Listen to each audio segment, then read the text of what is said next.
is on Re-Strategizing HR, Impact of Emerging Employment Laws and Digital Labor Compliance Challenges, partner by Simpliance. We have Mr. Anil Prem D'Souza, CEO of Simpliance, Ms. Madhu Damodaran, Business Head, Co-Chief Solution, Mr. Udayan Dutt, Regional HR Director, RB South Asia, and Swarnima, Counsel, Tri-Legal. Please give a big round of applause to them, and over to you, Mr. Thank you so much. Good, thank you all for coming. It's I think the fag end of the day. And I thank you, the panel, to be from the time and come over. I know a lot of people have taken time over and come. We're just having a joke at the table. So it's Delhi, but three of us are from Bangalore. Okay, good. So I'll quickly introduce a little more. Madhu is, like she said, Madhu is the business head of Co-Chief Solutions. They primarily do a lot of compliance management and payroll for a lot of customers across the country. And Madhu himself has been a company secretary and a lawyer for a vast experience in labor laws and compliance. And he was with LaborNet, SN Consulting Services, Team Lease, Converges, India Life, Volvo, right? And he's got a bachelor degree in law and also a master's from the National Law School. And Udayan, as we all know, is the regional HR director of Reckitt Benckiser, South Asia. In fact, Reckitt Benckiser, you know, has got a lot of brands. And in fact, I was joking with Udayan, saying most of the brands that we use every day at home, right? And so he's the he's been with Unilever before, and basically into rewards and recognition, right? And he's also building a global analytics team in India and HR outsourcing in Asia, FMCG, telecom, and other industries. Swarnima is a counsel at Tri-Legal, labor employment, very different person. So a lot of people, she's a lawyer, labor and employment. She's been with Tri-Legal for quite some time, about 5-6 years. And is also considered one of the leading experts in the POSH, the anti-sexual harassment law that are there. And she's advised several multinational clients, and she's also represents Tri-Legal at NASSCOM. So that's the panel for you. So I will tell you a little bit of myself. So I was ex-Navy, and I was a short service commissioned officer, and I finished my time in the Navy, and by mistake or whatever, someone told me after the Navy, I went to IIM Bangalore, and I said, what to do after this? Someone said, I didn't know sales. I mean, Fauji's don't know sales, right? We don't know marketing, we don't know anything. Someone told me, so what should I do after this? Someone said, do you know training, motivation? I said, yeah, we can do all of that. And that's how I got into HR. And that's where I got introduced to compliance, the HR, and been there with a couple of companies. And we thought about this particular event, particular panel, primarily because I've personally gone through as head of HR of Nokia and a Swiss company called Syngenta. We went through a lot of pain in understanding laws, right? And I had, when we got out from the Navy, we didn't understand CTC, right? So CTC divided by 12 is what we thought we get as salaries, right? It was what we thought, but it was not like that. And after that, I started going out, and I got into HR and all of that. A lot of people, HR folks, didn't know compliance very well, right? And I had the, a bad experience of our CEO getting summons from the, from Mumbai, and then we had to shell out a lot of money. And with all of that, if you look back today now, right, a lot of laws are changing, right? We know what happened with GST, right? Everything changed, right? And that's what is happening to labor laws as well. In fact, there are so many things that are changing. We are not aware. There are a lot of rumors spreading, a lot of WhatsApp messages coming in. Suddenly someone says minimum wage is 18,000, right? So a lot of issues around that. And we also have in Simpliance. So Simpliance is it's a very big, large digital platform. We have employees coming on our platform and asking us, my employer is not paying me enough minimum wage. Right? So employees are becoming aware of what is the law. And I don't know if you guys have been seeing the paper. Recently, there was an article in Times of India where in Hyderabad they formed the IT union, right? And employees are talking about, IT guys are talking about Industrial Dispute Act. We never heard of that talking also. So people are realizing what these laws mean. And we're all at something We are at a cusp of something that's big that's going to happen, right? So my question, the first question is to Madhu, because Madhu is kind of very experienced in labor laws. Madhu, what do you think? We see a lot of stuff changing. I myself am very confused with all those things that are happening. We don't know what is changing every day. I mean, the frequency that I saw when I was head of HR and the frequency that I see now, the law that is changing so fast. So I think you can probably talk about what is changing exactly and what do you think where we are heading? Thanks, Anil. Yeah, can you hear me? Yeah. As Anil said, I'm kind of a straggler into HR. I was a lawyer and a company secretary till about 2000. I was heading Volvo as the head of legal and company secretary. But after that, I was always been on the other side. But not in HR as HR, as a vendor mostly. Whether it is a internally vendor, because I managed some of the HR shared services sectors for some of the companies I worked for. And over a period of time, I worked for companies like TeamLease and all this, set it up as a promoter. So understood the presence for labor law.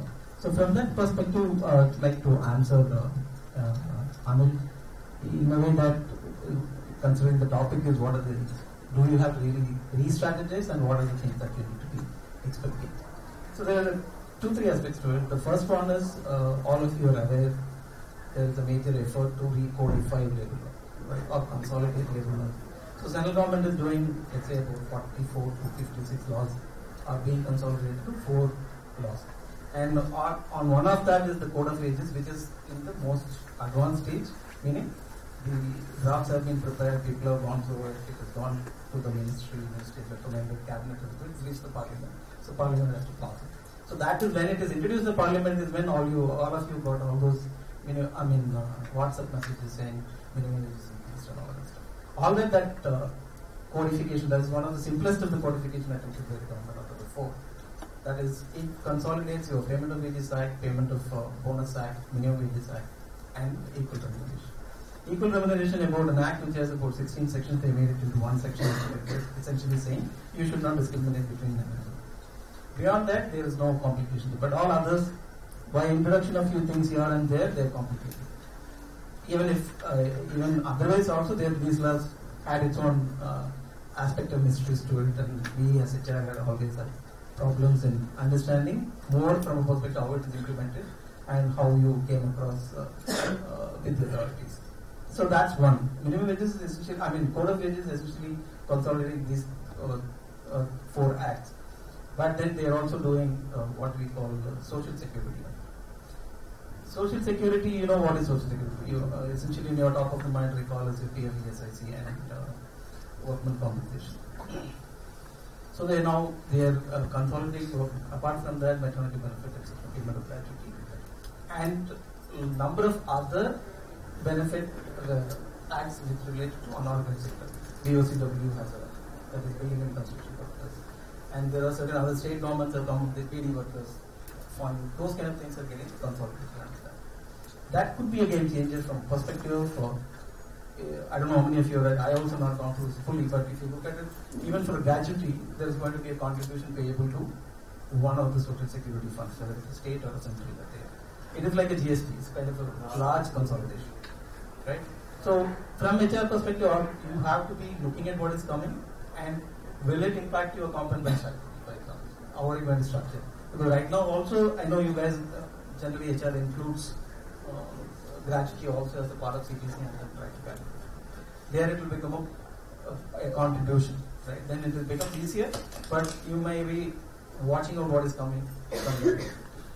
In Code of Wages, for example, there is a lot of talk about minimum wages being 18,000.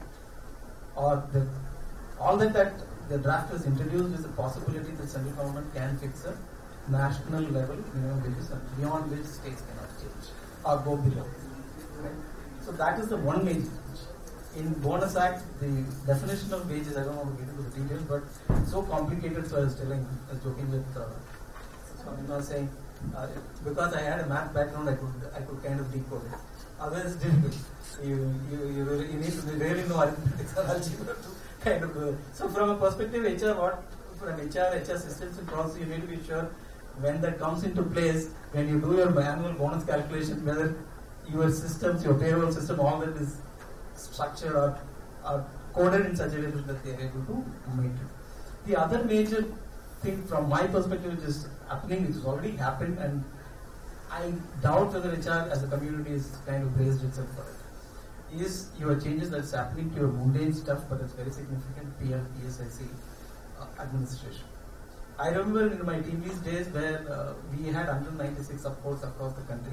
So we used to send 4 guys from north to south and south to north and all things just to go and pay the file the returns at off yearly every distance. Even after all that, you will end up not filing few returns in time. So now it's history. You don't have to file return. However, the moment you create your challan on a monthly basis, return part is already taken care of. But there is a significant recent change which has come there is if you link your Aadhaar of the employees to a particular SIC number and also the family member's Aadhaar number, then the Aadhaar card becomes the individual's as well as his beneficiary, other beneficiaries or nominees such as family members. The Aadhaar card becomes what they call the pehchan card. And I keep meeting quite a few HR. I really doubt people are praised up. This will make life so much simpler. If at the time when an employee joins you, if you take care of this, and that time itself you link this Aadhaar, then tomorrow if he meets with an accident or he wants to take his sick benefit, whatever benefit he wants, or his family wants to take a benefit where they are, it will be possible with a simple Aadhaar card. Instead of going through an exercise of getting the SIC guys to come to your office, set up a workshop and take photos and create the pehchan card. Similar is the case with PF. I don't know how many of you really get involved in the PF ECR generation. Last 2 months must have been a real pain. Because last month onwards, unless you put Aadhaar card, you are not able to generate UAN number for your employees. And without UAN number, you are not able to generate ECR for your employees. I know, for example, some of my clients, for thousands of their employees, not able to do it. But it was coming all the time. Almost last 3 years, they have been threatening they will do this. Did we really prepare ourselves? So, I think we need to, as a community, with our IT partners, think of being ready for all of this. And the other major changes that could come without even laws being consolidated is you may be required to file returns online. It is already there, actually, central government is initiated. And central laws, you have consolidated 56 forms into 5. Right? The same thing might be followed by the state governments. And they might say you have a LIN number and then you please file online. And this online they may not give you time. So right now what happens when you prepare forms, inspector walks in, I want to see the form registers, and you say give me 2 minutes, 2 days, I will prepare, or you either call your consultant, you prepare and do it. That luxury may not be available going forward. So which means that you need to have your systems and processes in place. You need to have your employee data, monthly data being ready at any point in time so you're able to do a online filing or whatever the digital compliance that is coming up. So these are the high-level points that I just want to throw for debate. So then I know everyone is very keen to hear you because you're the HR guy here. I just want to create, I want to hear the lawyer as well, and then really get you scared, and then probably you can answer. I would the question to Swarnima first, and then probably when she finishes, probably then you can answer all of these questions saying, how is HR ready for this? I know a lot of things will change. I myself had to, when I had to make policies, we had to look at all of this and say, this is the thing. So Swarnima, quickly, I think Madhu has mentioned the way that laws are changing. It's going to be a really big thing that's going to happen. And it's going to be very confusing, right? Because there's so many laws getting amalgamated into a couple of laws. It's going to be very confusing. So from a law perspective, I know you probably handle a lot of cases as well and all of that. From a legal perspective, right? What do you think is happening? I mean, is it possible that all of these laws become one? And so what is your advice? What is your take on this? No, I mean, there's definitely a move towards consolidation. I think my advice to HR folks would be keep a close eye out to the changes. I mean, our laws, labor laws were enacted in 1926, 1940. So for about 50, 60 years, we were quite comfortable. It didn't change and nothing changed. I mean, some of those were really not relevant in today's time and the provisions continue. But in the last 4 years, we've seen a lot of changes. And the changes have largely been on three broad grounds. One is there's a constant push to increase the wage threshold. So ESI or PF was increased to 15,000, ESI to 21,000, bonus increase. This week there was a news item where gratuity limit has been increased to, I mean the cabinet has approved, it's not in force yet, but the cabinet has approved, the central government employees. So private companies, the cabinet has approved that the gratuity limit would be 20,000. So those are numbers that you need to, 20 lakhs. So those are numbers you need to keep in mind. The other is what Madhu was talking about. There's a lot of movement towards digitalization. Everything is moving online. Now the biggest, and Madhu talked a lot about Aadhaar and your PF contributions being linked to Aadhaar. The biggest question I've seen from a lot of our clients is a lot of my employees don't have an Aadhaar number. I mean, I don't have an Aadhaar card, and that's on principle side. There is a pending Supreme Court case on it, so you are not mandatorily required to have an Aadhaar. And then what do I do? Because how do I make my contributions for employees who refuse to give an Aadhaar? And can I make it mandatory? So Swarnima is saying that it's not mandatory to have an Aadhaar, and you can't push me to get an Aadhaar. Yeah, okay. I mean you can't force your employees to get an Aadhaar, because we just had the 9-judge bench judgment which said privacy is a fundamental right.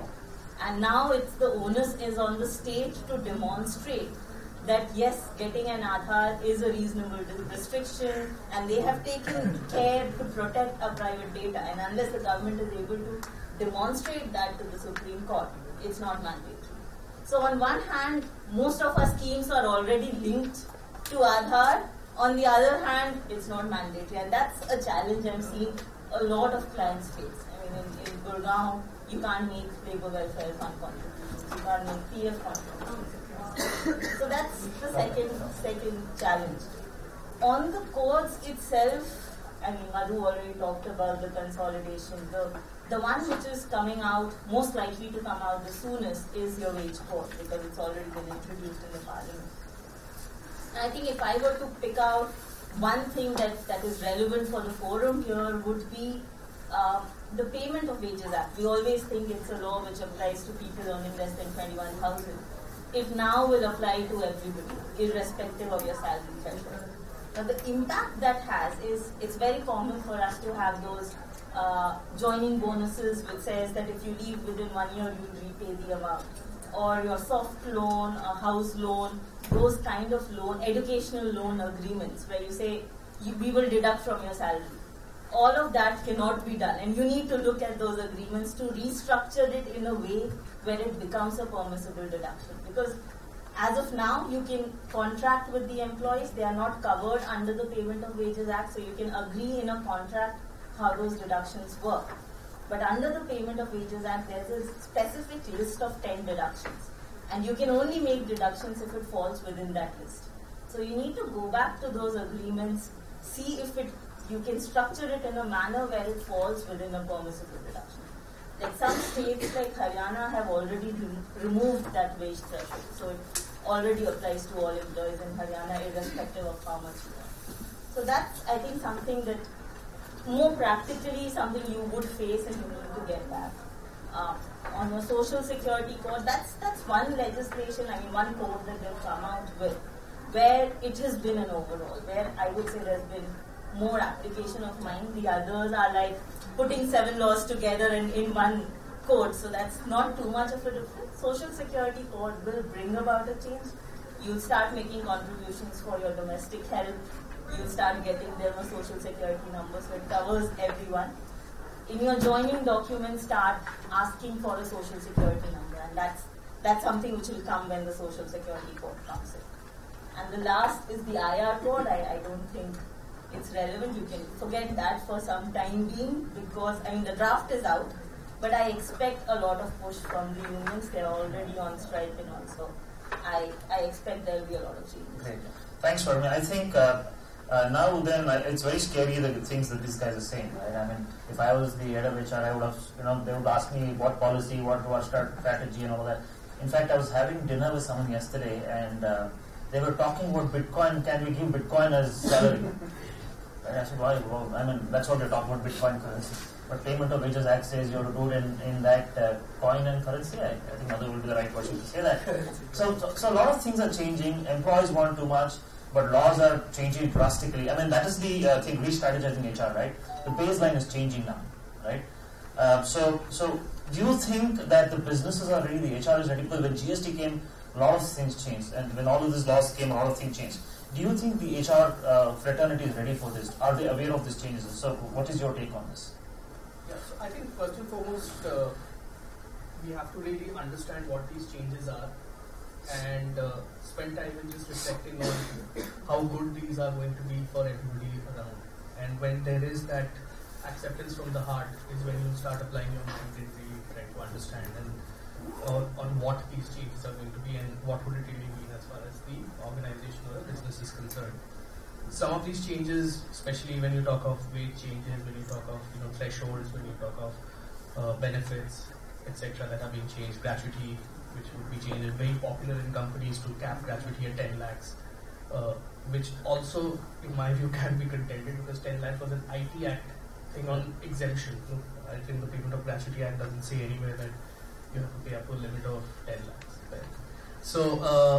So I think as these change, as these are kind of coming through, it's really important as HR professionals to first sort of imbibe it, understand it, and then go back to the business because forget about what it will do to systems and processes. That for me, I think step 3 and 4. First and foremost, it will just change the way business is done.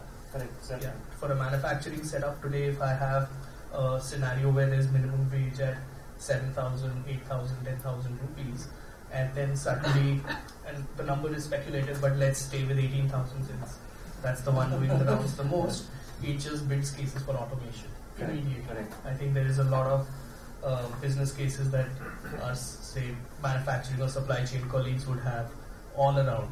And I think we've got to really understand that as well. Exactly. So as much as understanding the impact on HR systems and processes, first of all, let's try and understand what would it do to the ecosystem. For example, in Delhi state, they revised the minimum wage last year. What was really the impact on employment after that? And I think those are the ones which, and that's where I would say, we need some sort of system thing within HR. So once you've sort of tried to grapple and get your arms around that, I don't think it's very scary.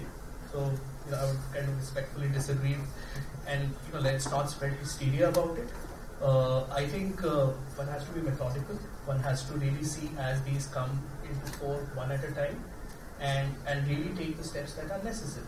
Some of it, I think you can do very skillfully. For example, my employment contract may sort of prohibit me from getting into a situation where I can't give a joining bonus to an employee with a 1-year clawback. But there's nothing which prevents me from getting into just a pure play contract with a person to say you spend 1 year in the organization and I'll pay you the sum of money. So I would say let's take that with that spirit. Let's first understand what would it do to people, because it's equally important that there could be business decisions being taken that could be dramatically different. Also merge things like GST. So till yesterday, and I can speak for companies like ours which have distribution networks across the country, a lot of our distribution decisions in terms of nodal points, focal points will depend on the state. Today state boundaries are getting diminished. Right. I could be having something in Chhattisgarh servicing Odisha. I don't need to have something in Odisha. Right. That will also have an impact on employment. That will also have an impact on society around. So I think these are really the changes that would happen, and as HR, I think it's a fascinating time because you can really view it with that lens. Just on that note, Udayan, I think we HR people, and I was an HR guy, we always want a seat at the board, right? I mean, that's what we want. We want to be respected by, the CEO. So we are, a consultant to the leadership team. Do you think it's the right time to take this when like you said, the way we do business itself might change? Do you think it's the right time for HR people to actually kind of make those right decisions in terms of costing and saying, okay, this is where our business can go to based on these laws? Do you think it's the right time for HR guys do that and then start advising where the board actually listens to you saying this is how businesses can change? Yeah, why not? One, of course, because these are going to become so materially different, that it would have an impact on your business models itself. So therefore, you're just the right time to get into those discussions, because you would be taking many decisions based on that. And the second is just stay close to the changes. Correct. Stay close to the changes, understand what it means, because you won't be able to just put in an IR code with, it's not just the unions that are going to, sort of have their opinion about it. Industry is going to have its opinion about it. So on one hand, everybody wants welfare. Who doesn't want, who gets out of home every day saying, hey, let me exploit 15 people today? Right? How many of us get to work with that intention? Yeah. Let me run a sweatshop with 100 people. I don't think we do that. As generally as good human beings, we get out with a certain value system. But at the same time, there has to be a level playing field. Industry is going to ask for it. Correct. And whoever seizes the opportunity, whether it's HR, whether it's legal, whether it's finance, I mean, it's there for people to grab. Correct, exactly.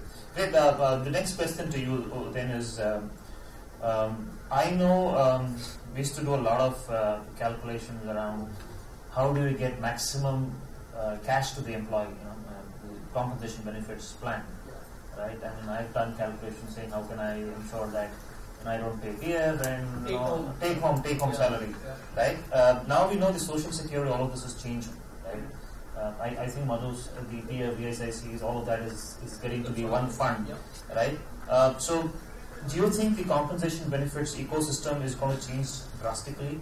And do you think our compensation benefits specialists need to start understanding and start preparing for this change, saying how do we, our compensation structure changing, saying is there any plan that you guys are talking about that, okay, this is what we can do, right? Is there any major change in that compensation, or you got to play around as and when the laws keep coming? So I think first of all, this, the fulcrum that you have on which you're this lever of saying that I have to give take-home salary and can I protect take-home salary? And I think, again, there are two views on this. One is, of course, that we need to make sure that the in-hand cash doesn't get adversely affected, particularly where salaries aren't very high.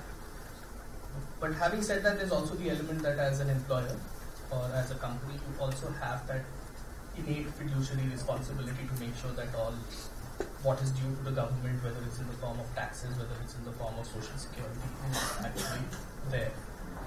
And, again, as far as compensation systems are concerned, I don't anticipate people making drastic changes on trying to avoid these things. If you ask me, the bigger challenges would be on saying, okay, fine, then if I have contract workmen, then how do I actually make sure that they are not working with me for more than 240 days? I think many leading organizations are already facing that, because the moment you have biometric attendance, you can't have Udayan today and Dutt tomorrow and you can work for 1 year, right? Because somehow the fingerprint doesn't change. Yeah.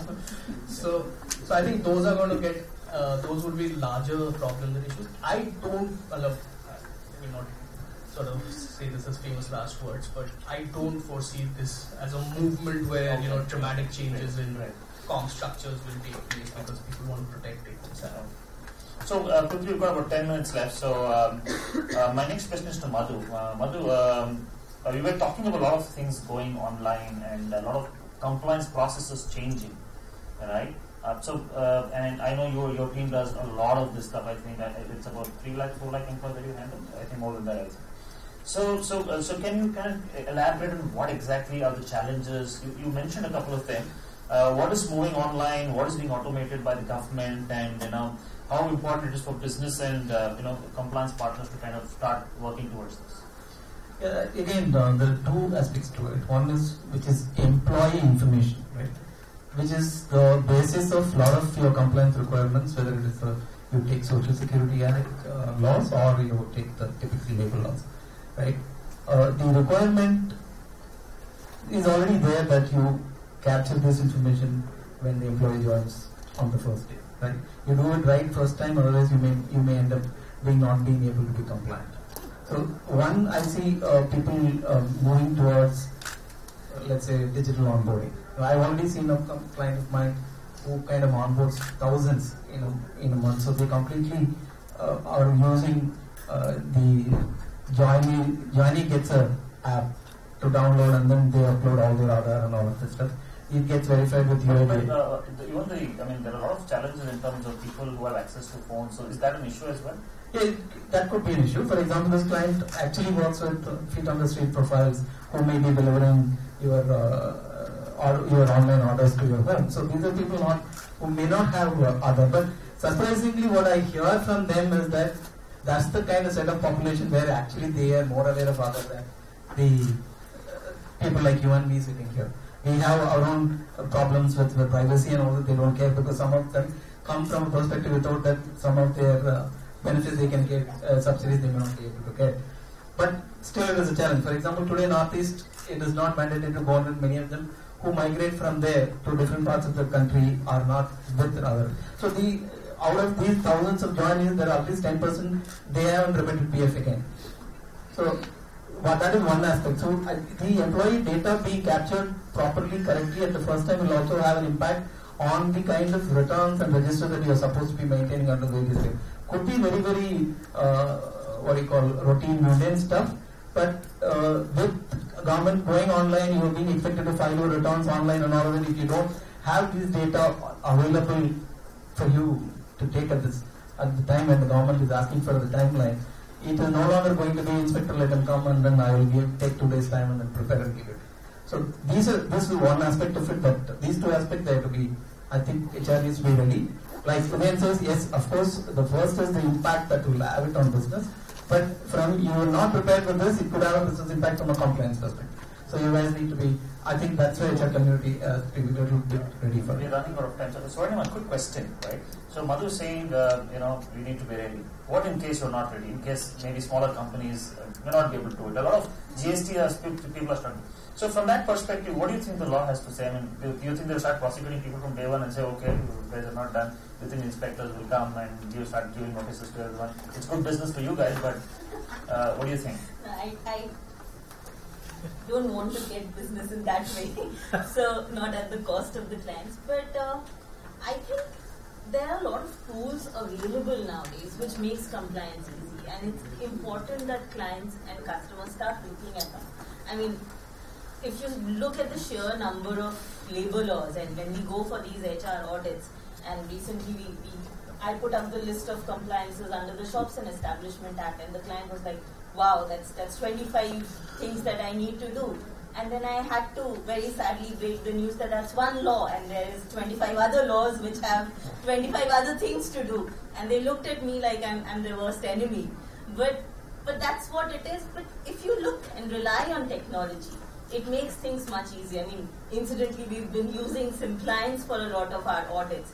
And it just gives you an explanation of things to do. So I think there are smarter ways to look at compliance, and we need to start approaching it in that manner. Great. We are running out of time. I want to discuss a lot of questions, a lot of interesting questions that are coming in terms of one last question to you before we open the thing to the audience. I'm going to skip a couple of things that we discussed. I think, Udayan, I want to talk about this, the IT unions that are coming in. People from normally whom we don't consider blue-collar workers forming unions, okay, because you are an HR guy. I had a lot of questions from Madhu and thing, but I think we have shortage of time. I think, do you think our HR guys, I mean today, I remember the IR guys, my first job was in Nokia, right? I mean, I've been with some IR guys. I mean, they're so tough. They can stand in the middle of let's say about 1,000 people and address those people. Tough people. Let's say that happens tomorrow, right? Where, let's say, IT employee just come and sit in front of your office and say, okay, if you don't pay us or whatever, I'm going to sit. Maybe because they're all getting. Do you think the HR fraternity is ready to handle those kind of situations? Right? You're right. I think generally there's and the question that you asked is part of the answer. There are HR guys and then there are IR guys, and I think that boundary is fairly deep and historic, or even until now, historically, people who sort of fancied HR careers for themselves have not wanted to go and engage in what they believe is the ER or the IR part of it. And there's also that belief that people who do ER and IR can't do HR. Right?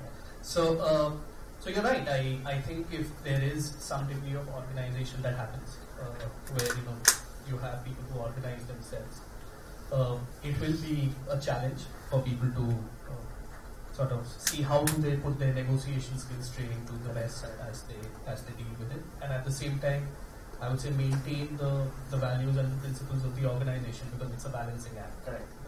that you have to be able to deal with situations, deal with certain places, and I'm always a optimist that people will evolve and they will evolve quickly because they realize this is necessary and it's not something.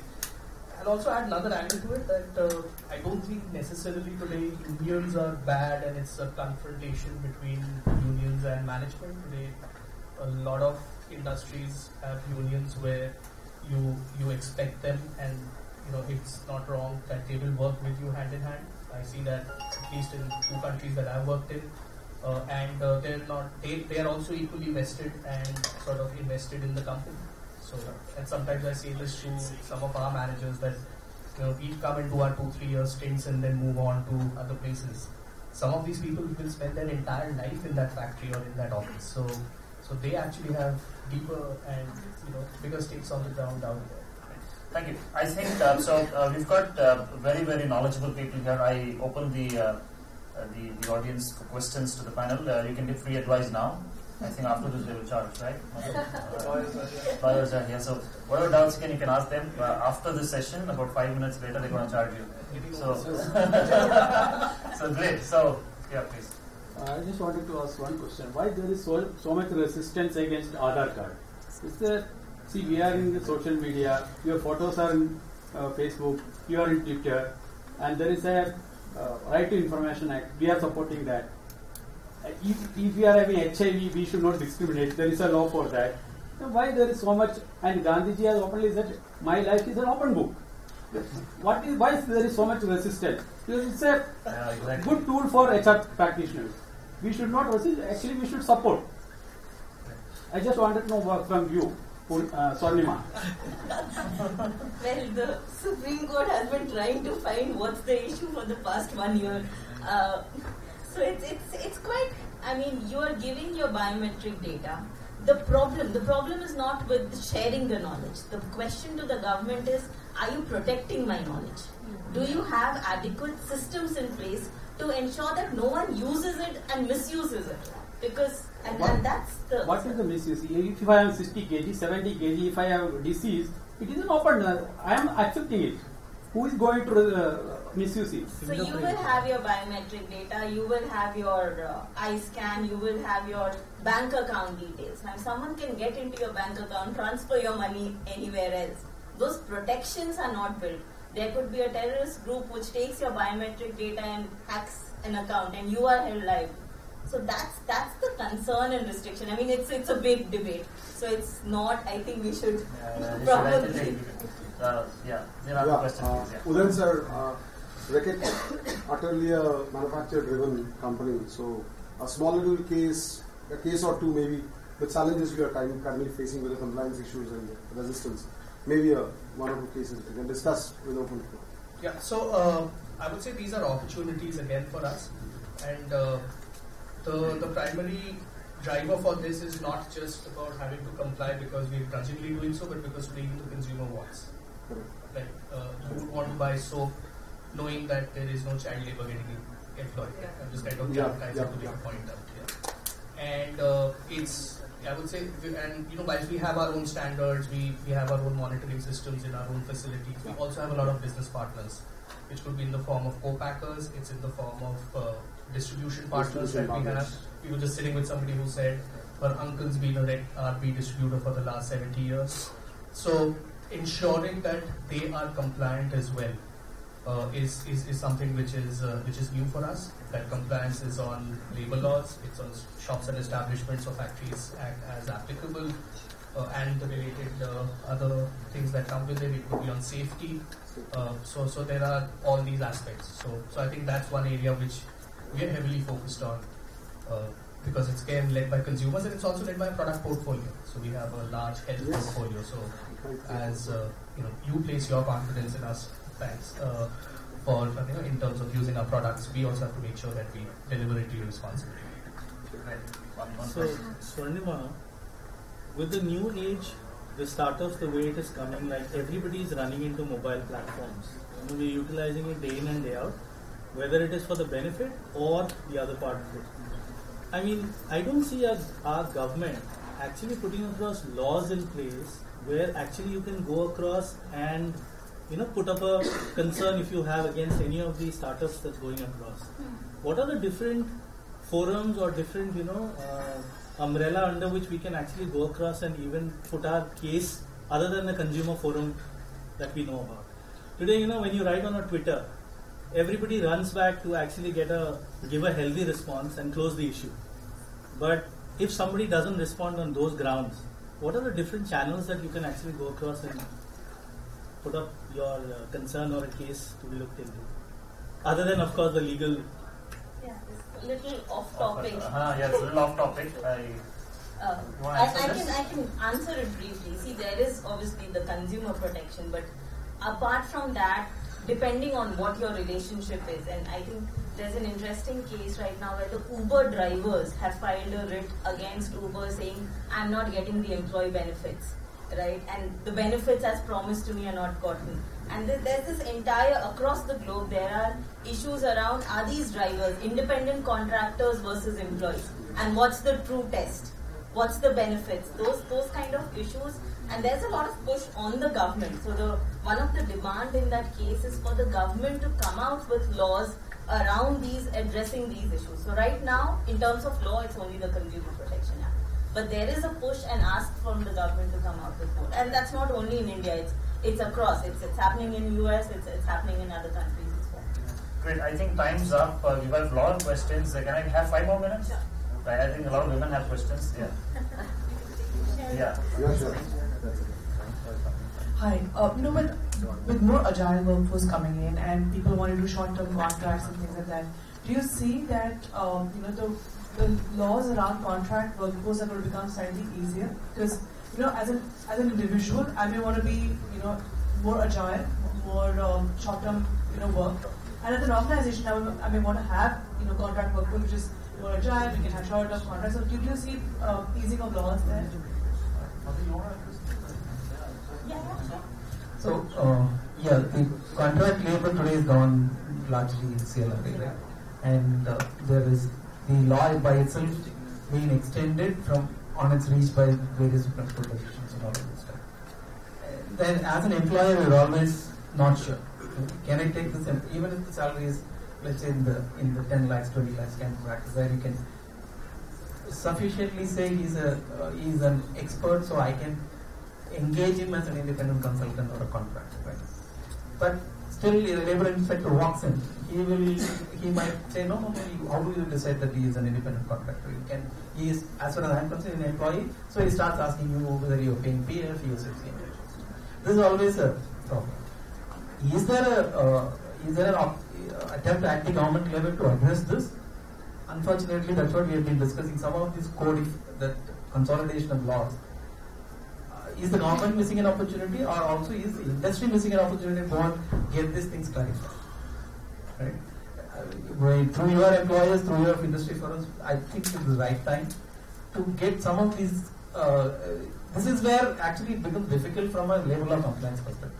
When we are doing Simpliance, for example, we went all across the country and consolidated, took all of the acts and all of that. When we did, even for me, who was a practitioner labor law for the last 25 years, it was surprising. It actually is not that difficult. But these are the grey areas where it becomes difficult to interpret, and then it gives an opportunity for your law enforcement to come and make life visible, or an employee to come, or a trade union, for example, if it is considering that they will come with the wrong intent, right, to exploit. I think this is the right time for us as a practitioner of HR and through our own forums like SHRM and all of it, go and represent saying, in the process, can you get these things also clarified? Because that's the 25 lakh CTC person or person need these protections, right? Can you focus on people who really need this? Because what's also happening is because of GST and all of this, a lot of unorganized is getting into organized. So when they get at the lower level, they are the ones who need this protection. So why don't you focus there? So there's an opportunity, but unfortunately there's no effort from the government. I think we have time for one last question, please, and we will close for this. I think you can take questions. You can directly ask the one last question. So my question is, with all these things going digital, there's, instead of the biometric systems, there's an app coming out where you can track attendance, and there's a GPS tracking system as well as taking photos. So is there anything in the privacy issue laws or anything which is coming up for that sort of things? For both the protection for the employee as well as the employer? So the government is supposed to actually come out with a privacy law. Right now what we have in the name of a privacy law is something under the Information Technology Act, which is a 10-page thing, very basic, extremely basic. But one of the recommendation of the Supreme Court is they've set up a committee and the government is expected to come out with a privacy law, in line with most other developed countries. So hopefully, I mean, it'll take time. It's not something, but I'm hoping in another year and a half, we will have stronger laws around protection. I just want to add, but as you said, there are quite a few companies say to manage their sales force who are not on ground, they don't report to your office. As you said, they geotag their location to monitor what they're doing and all of that. I think the business might go overboard with that. We as HR professionals, I think we need to be a little careful how it is, but you can't, again, it's business requirement. Business needs to know where these guys are, what they are doing. But are they going overboard is something that till these laws come in, HR has to be careful about. Great, thank you so much. A wonderful panel. I think it was very engaging. I think the audience asked the right kind of questions, and hopefully we are a little more clearer. At least I'm a little more clearer. I know whom to approach at least. And thank you so much, Udayan. I think that was. We wanted an HR person with too many legal people around here. I think that was very important for us to understand where we're going in the HR thing. And thank you so much as a panel, and hopefully you can connect with them. They're online. I think LinkedIn makes things easier. Yep. Thank you so much. Thank you so much for a wonderful audience. Thank you everyone. Thank you panel members for joining the session.